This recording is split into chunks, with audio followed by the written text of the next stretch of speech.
Hello guys, welcome back to another movie review. Today we are reviewing The Beekeeper.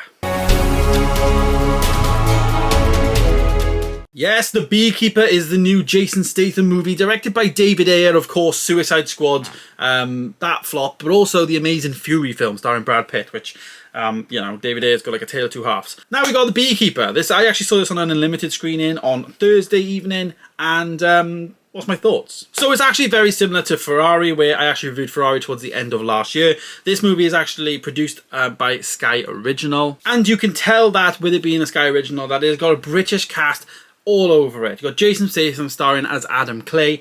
Now he is like an ex-beekeeper, but we'll get into that in a little bit. There was two actors in the movie, which I need to find their names of because I don't know what their names are. They're quite big roles. Taylor James, for instance. David Witt, for instance. He's been on EastEnders, like way back when. So yeah, he's there. He played Joey Brannan, and we also had Don Gile, who also was on EastEnders. So two British actors in those films. Really good to see like EastEnders characters moving on. I'm an EastEnders fan, so when they move on to films and stuff like that, it's quite cool, I guess. Anyways, back to the movie itself. We had Jason Statham. We had Josh Hutcherson, who played like Matt Wiley. He was like the son.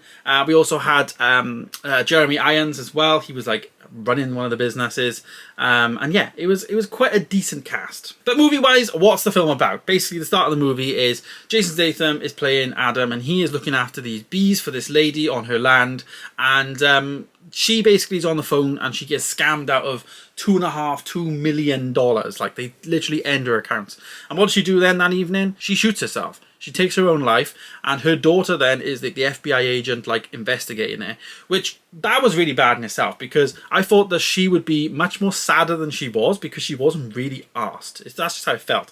It felt like she didn't really care that her mum was, like, dead, which she didn't really care. There was no emotion from her character, which I thought was really, really bad in fairness, because it just didn't flow. Like, you know, you'd expect her to be more upset, and it just wasn't. However, though, she's investigating the murder. Obviously, he's like, she said something like, you know, a white guy here with a knife coming into my mum's house. Surely he's the suspect. There was no prints on the gun. It was all the mum. She clearly shot herself. Obviously, then they find out that she's been scammed out of $2 million. So he goes on this rampage of trying to figure out where this comes from. And one of the EastEnders characters, Joey Brannan, David Witt, his character, basically is running this thing and this call center, and they're just scamming people. They're just scamming people out of money. Anyway, it turns out that the company that is actually running this is like multiple companies above it, but the one company above it is owned by Danforth Enterprises, and that company is like the company of the President of the United States. So there's a lot of parallels here. It's like this could be like a Donald Trump thing. You know, Donald Trump could have used money that he scammed out of people to then use for the campaign to get into office, which is very much what happened.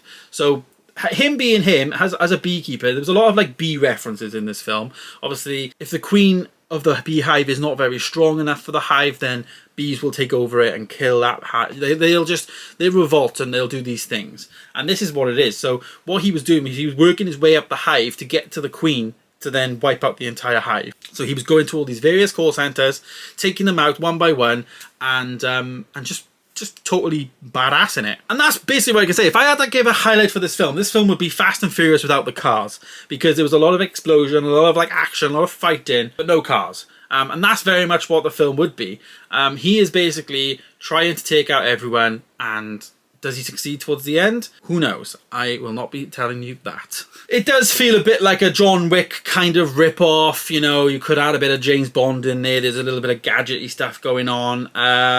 You know, for some reason, you know, this guy just decides to just go on a rampage after having 10 years off just because of somebody he knows, which obviously he really cares about her.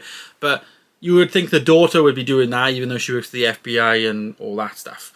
But she didn't really care, which led her whole character was just unbelievable in my opinion. But it was like a decent film, but not a bad film. It was like, once you've seen it kind of movie. But was it good for the cinema? Probably not. Like, it's a Sky original. It could have just been on TV. Like, this is the type of film you'd expect on something like Netflix, in my opinion, or direct on Sky. But obviously, the fact that it's gone to cinemas is pretty good. I did like the soundtrack and like the score of the film. I thought that was very, very good. It was very enticing and very gripping in that sense. So the composer in the movie was actually Jared Michael Fry, and he's actually only ever done one film. So he's done pretty good there, in my opinion. opinion. Like, hopefully he gets on more stuff, because I found the sound to be very good, very gripping, and very, like, relevant to the film. It was really good. But rating the film then, what am I going to rate it? Well, I actually gave it a 2.5 star. Definitely falls short of a lot of things, but also does a lot of things really well. Jason Statham, of course, is very good, and the action and the stunts are just second to none.